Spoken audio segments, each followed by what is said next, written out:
Welcome, everybody. Today, we're talking about how to help bright but disorganized students get their thoughts down on paper. I'm your host, Ann Dolin, and for the last 23 years, my tutors and I have been helping kids with their subject area material with things like executive function, and along those same lines, the writing process. And today, I'm so excited that I have a guest expert with me. I have Amy O'Malley. Amy is a pediatric, hi Amy, a physical therapist, and she's the director of operations at Good Beginnings, which is a wonderful practice. They have both OT, which is occupational therapy. We'll be talking a lot about that today, and physical therapy, also known as PT. And I brought my own children there. They're now in college when they were young and had a great experience. So Amy, I'm super excited that you're going to lend your expertise with us today. Thanks for having me, Ann. Absolutely. All right. So let's get started and talk about what is the issue going on. And Amy, I'm wondering if you can tell us a little bit about what you see on your end for some of the things that are going on in your practice. Well, great. So we saw these things before the pandemic, but things have really changed since COVID came our way. We're finding that not being in the classroom has really changed how kids approach being in the classroom. One of the issues is just endurance for sitting and being upright, because so much of the pandemic was spent on the laptop that was sent home from school, on the couch, curled up under a blanket, trying to video learn. But we're also finding that kids have trouble in a couple of areas. We have trouble with how to use the information from our eyes and get it through our hands. We're finding that kids have more fine motor delays. In general, we're finding the research alone is supporting that development just got a little bit thwarted while we had to cope with the effects of the pandemic. Yeah, it's interesting. We're seeing the same thing in our tutoring practice, and that, from COVID, there have been two marked areas of where kids are having a real hard time, and that's definitely math. They've got these holes in their learning. They have some skills and not others.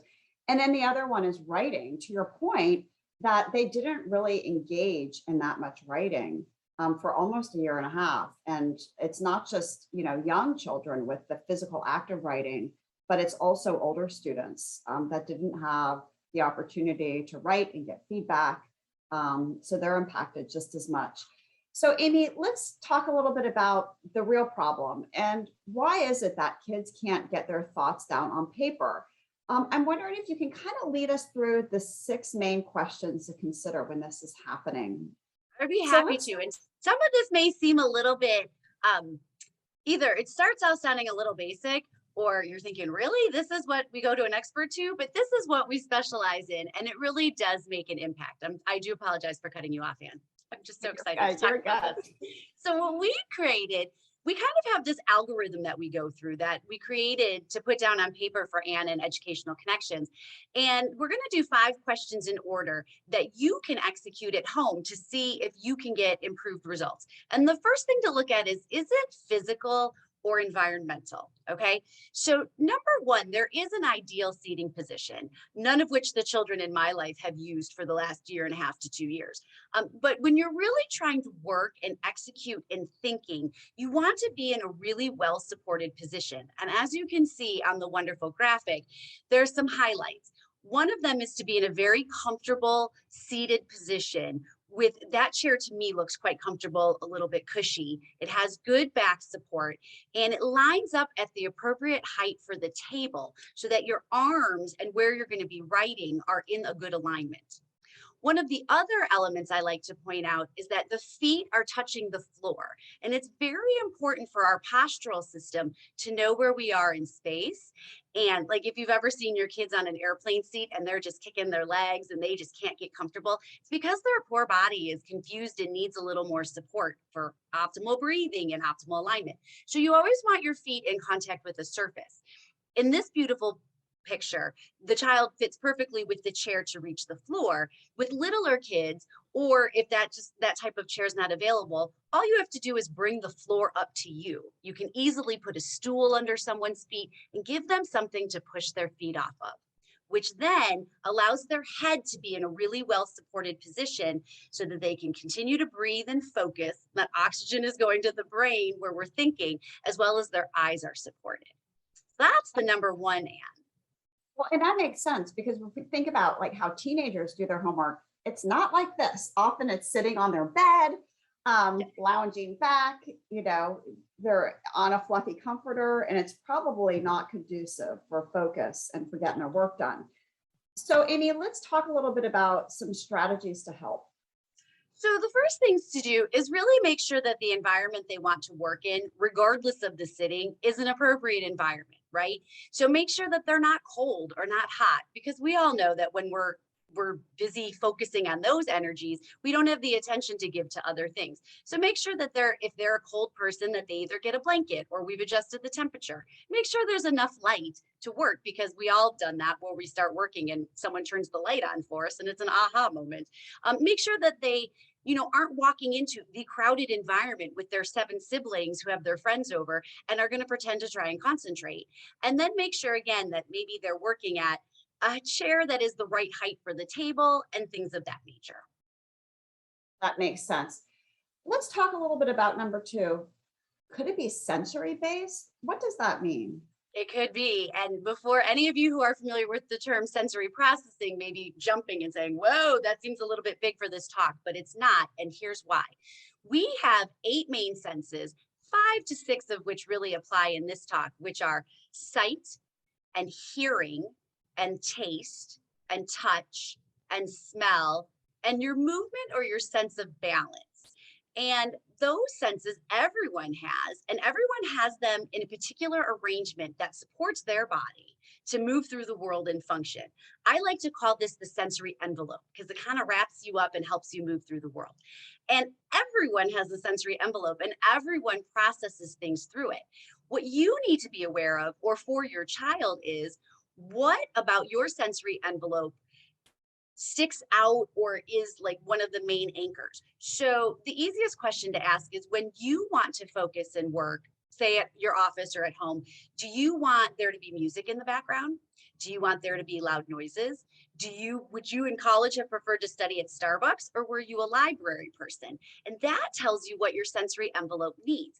Some people really do need an active environment so that they have a lot of things to keep them awake and alert, but not so active that they can't focus. And some people really do need a quiet environment with, low lighting and whatnot. And so the key is to figure out, first, what is your sensory envelope? What do you like to work in? But then look at your child separately to make sure that their envelope is not different than yours, because it very much can be. And then we can modify from there. That makes sense, Amy. So regardless of a child's sensory envelope, what are some strategies that we can use as parents to help? Well, these are some pretty easy ones that we got for you. And part of it is that you do try and tailor them if you've noticed their envelope needs one more than the other. You really do want to try and incorporate for short movement breaks. People focus for a certain amount of time, and then their body needs a little bit of change to readjust and come back. That's why certain school sessions are a certain amount of time or breaks are built in. So, if you're setting your child up to go to school, walking to school or parking far away in the parking lot is great. But if they're working at home and trying to write a paper, set a timer for every 15 to 20 minutes and let them get up and do a couple jumping jacks or walk a lap around the house and come back and sit down. For some children who just need to move while they think, you can see I'm kind of bouncing, I'm one of those people, you can get a fidget or a wobble seat. And we do have products that we can put in the chat for you. I did a quick Amazon search to see what's out there and easiest to obtain. So there are these nice inflatable cushions that you can get and kind of wiggle, but not get up. And that gives your body some needed movement. Or you can use fidgets. Everybody at this point has a fidget toy. So make sure they have something in their hands to play with so that helps them put the energy somewhere else. For people who are a little more oral, chewing gum is, not appreciated in school, but well worth the use at home. Or peppermint candy is always a really nice one because it's very alerting with the peppermint sensation, and they can suck on it and get some information. For people who really like a lot of information on their body, using a weighted blanket is a really nice idea, easy to find on Amazon now. full disclosure, I'm using mine as I speak in this presentation right now. And they come from anywhere from, 5 to a lot of pounds. The key is that you only want about 10% of your child's body weight.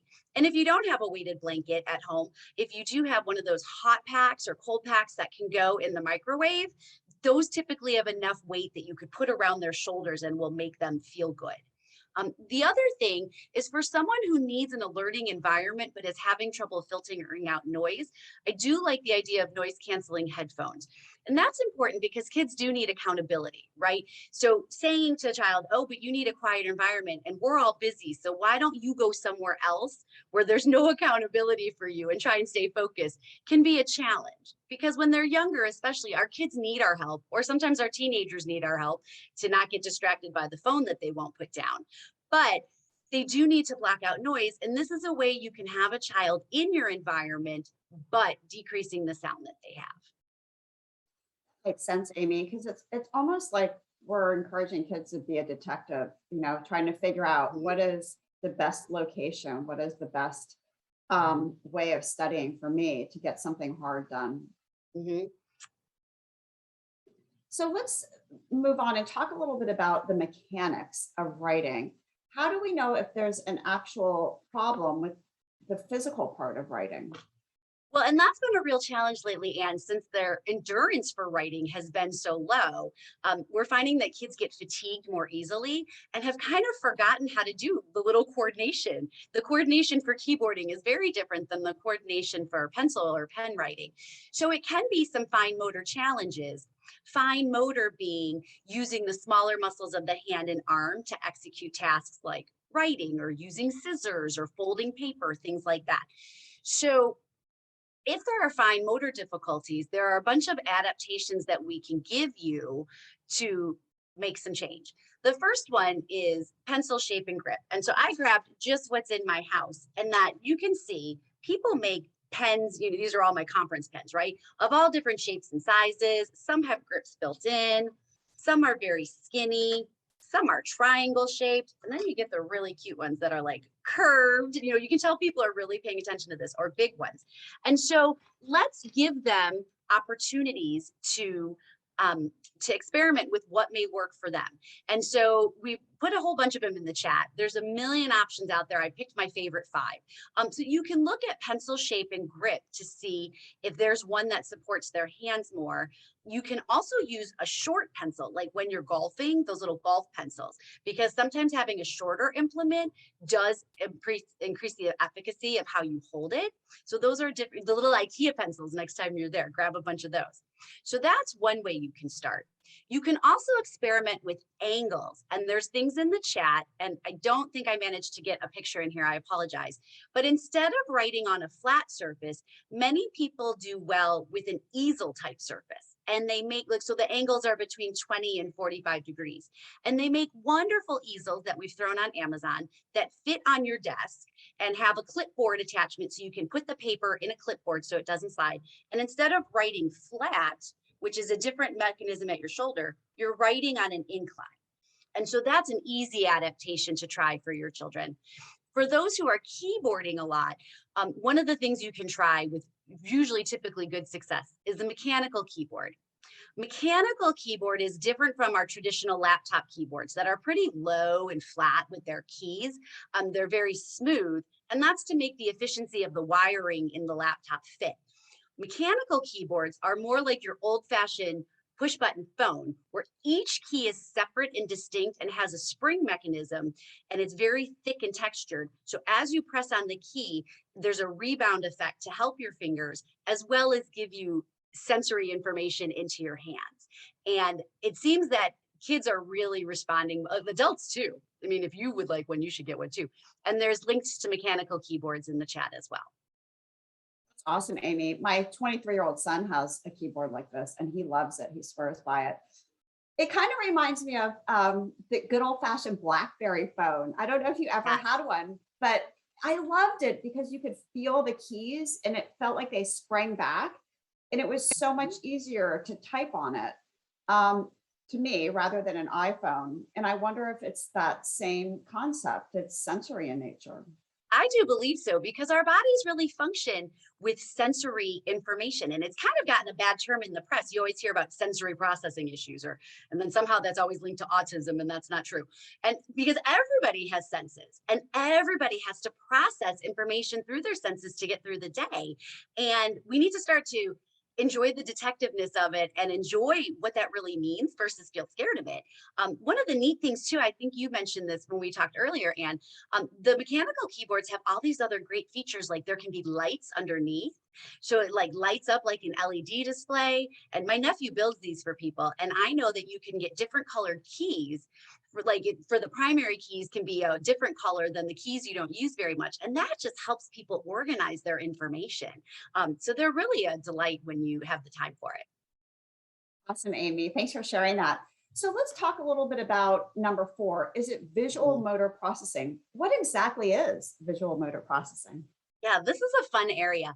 Visual motor and processing incorporates the concept that your brain, this very wonderful and complex computer, takes information in through our eyes. And as human beings, we take 95% of our information in through our eyes. And then we have to let our eyes decode that information with our brain. And then our brain has to talk to another area of our brain to say, hey, this is what you need to do next. Send this information to the hands, arms, and fingers and put this output. And it's a very complicated system that happens in milliseconds. And there can be things that need to be tweaked along the way. That makes sense. Yeah, it definitely makes sense. So in terms of visual motor integration, what are some strategies we could use with kids? Okay, so one of our favorites is it's very hard when you're like looking up at a screen and then going down to a paper and looking up and going back down. If your eyes are having a little bit of a challenge, because there's a lot of extra energy for focusing the lens of the camera, right? That's what we're looking at. So what you do is you print out, like say there's a worksheet that they're working against up on the screen and then filling in somewhere else. Print it out so that the paper is next to them. Instead of having to look up and down, they just have to casually glance left and right. And that's a much easier movement to control. As well, in the chat, one of the products for the slant board, there's a beautiful one that's a side by side.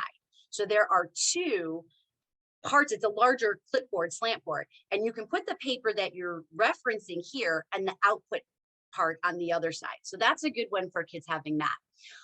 The other thing is, it's really hard for people to filter out information sometimes. And I see I'm pointing at the screen as if you can see me. But if you look at the top photo, you see there's a ruler, and the ruler is lined up to block out the bottom information and only focus on one line at a time. And that's a great strategy. And you'll notice it's a solid ruler. Sometimes the clear plastic rulers, you can see through them, and that's tempting. And then you just move the ruler down line by line as you process the necessary information. The other thing is that for math, which Anne had already mentioned has become a real challenge since the pandemic, is to use graph paper. The understanding that I get from my OTs about it is that the square configuration really helps you orient the numbers in a better configuration for the visual processing and for manipulation later. But Anne, I know you've mentioned some other things about the graph paper that you like. I love using graph paper. Yeah, especially for kids that are spatially challenged, that have visual motor integration issues. It just helps organize their numbers. So when they have to do things as basic as regrouping, it's very clear what corresponds to what. And then as they get older and they're solving algebraic equations, it's much easier for them to show their work in a systematic way because it's just super organized. So if your brain isn't really very organized on its own, you need to have external devices that help you to be more organized. So graph paper is one of those things.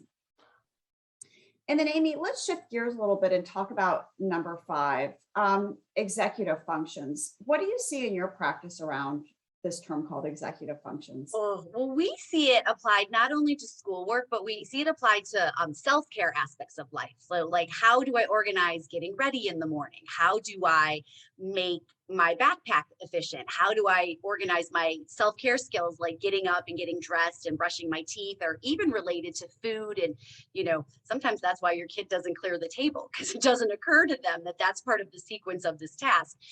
So we can see it in multiple areas, as well as related to how they're organizing their schoolwork. How about you in your situations? Well, I've actually thought a lot about this, and why do teachers report and parents report and kids report that they feel more distracted than ever? And I think it's to your point that they kind of got out of the habit of sitting and focusing, and it's so easy to flip from screen to screen. So we see that executive functions really are focused around 8 areas. Um, and they're all really important, but when it comes to the act of writing and written language and getting your thoughts down on paper, there's a few that I want to mention. The first one is initiation, and that's really a fancy word for getting started, which seems easy enough, but if you don't want to do something, and if you're doing something really fun like looking at TikTok videos, and you have to write a 3-paragraph essay, your brain is saying to you, oh my gosh, don't do the essay. That's way too hard and involved. Keep watching the TikTok videos. So it is an executive function of like tricking your brain into thinking that what you're going to do isn't that bad. So we'll talk about that in a second, how to trick your brain. But the other executive function related to writing is this idea of planning and organizing. Okay, what is it that I have to do? What are the expectations around it? Do I have a rubric? How do I start this? What does a finished product look like? So in your mind, having a plan of attack. And then probably the one that impacts writing the most is called working memory, which isn't short-term memory. It's not long-term memory. It's actually your ability to juggle lots of things in your head at the same time. So when it comes to writing, it's your brain's ability to say, okay, this needs to make sense. My ideas need to flow. I need to make sure I'm conveying what I mean. Oh, and by the way, I've got to spell the words correctly. I need to use capital letters. I need to use correct punctuation. I need adequate space between my words. All of these things your brain has to think about, as you're going through a task. So I thought about some strategies that can help. And these are actually ones that we use with kids on a regular basis. So the first one is kind of, how do you trick your brain to doing something that you don't want to do? So often it's writing, a lot of times it's math, but it really involves having that external way of kind of giving your brain some oomph to get going. And that's usually in the form of a timer.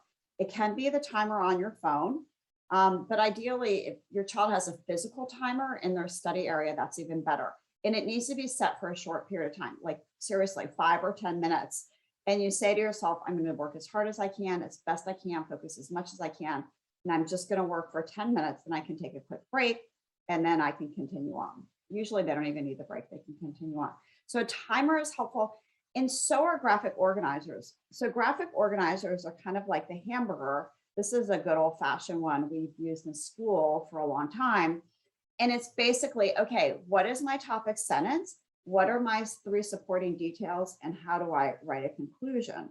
So just jotting those things down into a graphic organizer before you start to organize your thoughts is helpful. And then another one that I like even more, and when I was a teacher, I used writing frames with students all the time because I thought they were super helpful for really, really reluctant readers, that even a graphic organizer, they weren't having it. And a writing frame is basically like a closed passage in a way, where there's a lead in, some blanks, and then the beginning of the next sentence. So this one is describe your best place in the world. The best place in the world is blank. When you look around, you see blank. It's the smell of blank. So it allows the student to think, oh, I can fill that in. And they're much more willing to do that. And there's tons of writing frames online. And what I would recommend, if you think that this could work for your child, is there's a great website called Teachers Pay Teachers. And Teachers Pay Teachers is really awesome because something like writing frames cost $5, but a teacher has created it. And then there's a ton of them that you can choose from. Other things, thanks. Other things that we found to be really helpful with kids in our practice is using technology. So certainly any voice to text is just really transformative to kids. It could be Siri, it could be just the Google voice to text feature. So that's really common, and a lot of kids, they use that and they know how to use it. But there's another one I can recommend called Rev, which I've used a lot myself, and a lot of our middle and high school students use it too. Rev is also voice to text. So you have the app on your phone, and let's say you have to write a compare and contrast essay. You might even have a graphic organizer that your teacher gave you, and you filled out the graphic organizer, but still getting it from that to an essay is overwhelming. So with Rev, you pull up the app and you basically dictate what you want to say. And instead of what traditional voice to text does is just provide you with a mess of words, this is actually sent to, you have to pay for it. It's sent to a transcriber, usually in another country, who will type it out for you and will use correct grammar, capital letters, punctuation, spell the words correctly, make sure there's paragraphs, so that when you get it back a couple of hours later, now all you have to do is edit it how you want. And it's like a game changer for kids that are reluctant writers. So that's one I can recommend. It's $1 a minute. So usually for a blog that I write, I spend $5. And something like that is, for me, well worth it for kids. That sounds amazing, Ann.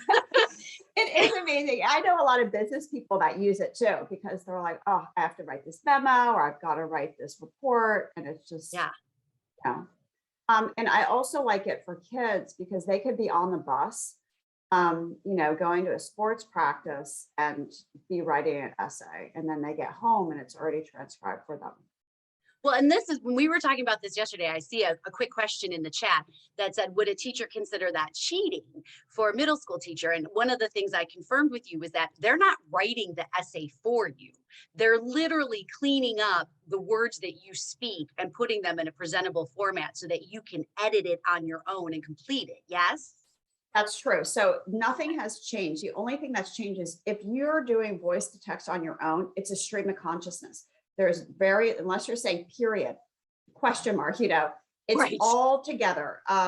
There's a lot of ums in there. There's a lot of gaps in language. There's a lot of repeats. Those things are cleared up for you. So all you have to do is edit it from there. So it is definitely not cheating. Perfect. So Amy and I have compiled all of these things for you with the help of Melissa. Thanks, Melissa, for working on this, into a handout for you. And you can get it by texting the word writing to 55444, and it will be delivered straight to your inbox. And so all these things, Amy, lead me to the next question is, well, how do we know? Are these just like garden variety issues that kids are experiencing because they have been out of the classroom for a while, or is there something else going on?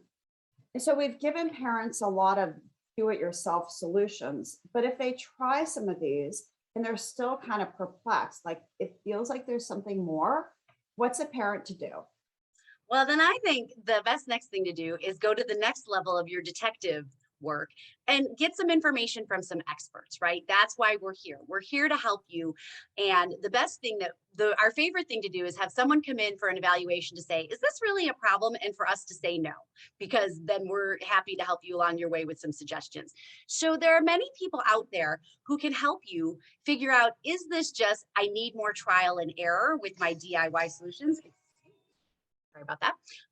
Or do I really need some assistance outside of that? And so, for depending on where people are joining us for this webinar, I always think it's best to start with your developmental PT and OT practices, because we're the ones who can get you in the quickest. We're the ones who do the work with the kids most of the time. And the things we're talking about today aren't things that require significant developmental or neuropsychological testing.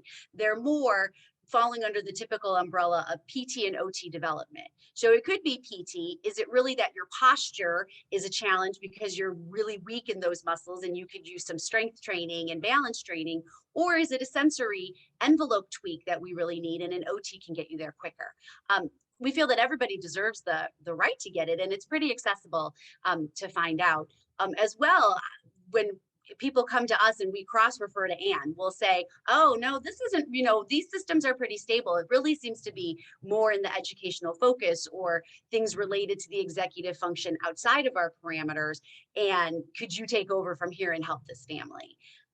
You can also, check in with doctors for developmental issues if you really need to, but I think you get a quicker bang for your buck with an OTPT practice that specializes in development. You don't really want to go to the ortho practice for things like that. Those people are focused on different areas of your body support. But someone developmental, if you're in our area, of course, I recommend Good Beginnings because I love my practice the most. Been there 17 years, but any good, developmental practice will set you right. Thank you, Amy. And if we can help you at all, if you're thinking, you know what, I've crossed this bridge already, these are more educational issues, just hold your phone up to the QR code, you can scan it and set up a consultation with us. So Amy, thank you. I love talking with you today. It was so great to have you and hear your expertise. It's been really helpful. Let's go to Q&A right now. So I'm going to turn the screen share off. And I'd love to hear questions that folks in the audience have. And then after questions, we'll do that for about 10, 15 minutes. You're going to see a survey pop up on your screen when you exit. And if you could be so kind to fill out the survey for us, that helps us to know what we did well and what we could do better next time. Thank you so much. All right, so I've got us off of screen share and let me go to the chat and take a look at what we have. Let's see. Do you have suggestions for getting started strategies for the child when in class? My son has trouble with writing assignments when writing assignments are in class, like warm-ups in English. And the answer is yes. There's a couple things. If your child has been adept at using a timer at home, I would ask them to, I would say, could that work for you in class? Could you just notate on your paper what time it is that you want to start, and then 5 minutes later, and just work during that time to put anything down on paper? We call this in education a brain dump. And I think especially our perfectionist kids get caught up on just getting started because they're worried that what they have to say isn't good enough. And when that happens, we're just encouraging kids to do a brain dump for 5 minutes, just get something down. Oftentimes, as a teacher, before I knew all of these things, I often thought that when kids didn't write in class, if they didn't care, or maybe they were a little bit lazy. And I was wrong. It was really that they felt overwhelmed, underprepared. They weren't sure how to go about it. So having, just that brain dump is super helpful. And then I'd also touch base with the teacher and say, use the words I've noticed. I've noticed at home he has difficulty getting started, or I've noticed he's reporting in class that he has difficulty getting started. Do you have any strategies? Because the teacher may have strategies on her end too. And may I just throw in a suggestion please. as well? Because there can be sensory issues in the classroom and they're less addressable because you have to fit within the model of the classroom. But it can help, again, if your child is just trying to get their body calm and ready to engage, having a small fidget that's not intrusive in the classroom may help. And, tell them, spend a good minute with that fidget before you start the timer and the things that Anna suggested. If it's a particular class, it's one class versus another, just make sure that they don't have some terrible seating option, because if you're really uncomfortable, you just can't focus. That's not okay. We've even had some kids take some of those wobble cushions and keep them in their backpack, and they bring them from class to class because they need to. Now, for each school, you may need to get permission from a teacher or, run that by someone. But if there is something that just they need to get settled and they can't just go do 5 jumping jacks, give them something in their hands to help. I love that idea, Amy. You're right. Fidgets can be super helpful for kids. And if your child's embarrassed by a fidget, other things that I've seen worked well in class are, especially if they are in kind of like a home, if they're in elementary school and they kind of have a home room where it's their primary desk, you can buy double-sided Velcro tape and put it at the bottom of the desk so they can have that as a sensory, almost like a fidget, but it's like a sensory strip at the bottom of their desk. So sometimes that activates the system too, makes their mind more alert, and they may be better able to write before they start. All right, so Dane says, should we be transitioning to more handwritten work as teachers and even parents can assign assignments solely on devices? Is there a maximum amount of screen time recommended for teenagers? Okay, so Dane is asking, as educators, should we be assigning more handwritten work?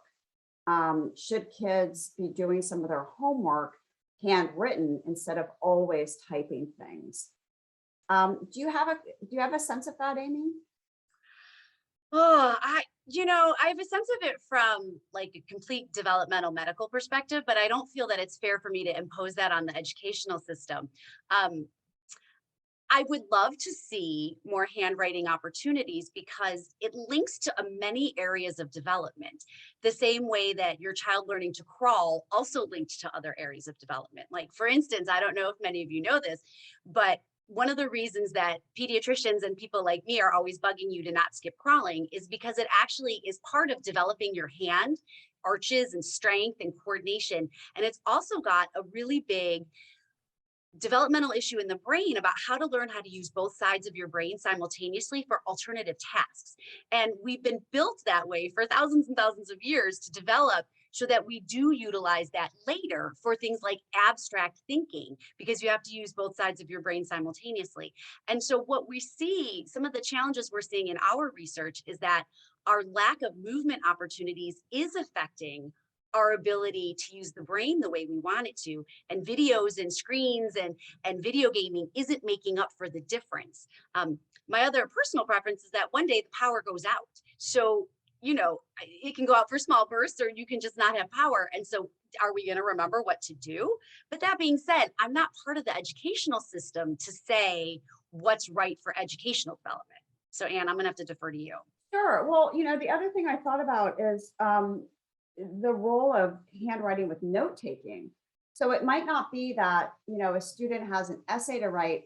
That's probably going to be hard for them to handwrite it because they're going to scan it and turn it in. However, taking notes by hand is super valuable. And there is some research that shows there is a marginal difference when you handwrite your notes versus when you type them. And likely it is, Amy, that feedback that you mentioned, there's very little feedback from the keyboard, especially a flat one, but there's a lot of feedback when you're dragging your pen across paper and you're feeling friction, the formation of the letters. The other thing that I can recommend, or the other value of handwriting notes, is your ability to just draw a picture next to it, or have arrows or something visual that helps you remember. Interestingly, even if you're not taking notes, but you're doodling when a teacher or a professor is listening, is linked to higher retention of information. And there's actually a lot of research on doodling. When I was a teacher, when kids doodled in my class, I would think that they were kind of disrespectful and they weren't paying attention, but I was actually wrong. I later learned that people that doodle retain information and pay attention better than non-doodlers. So even if your student isn't taking notes religiously, but they're still engaging in active doodling, that's going to be better than just kind of spacing out, or even maybe looking at their phone when they should be listening to their teacher.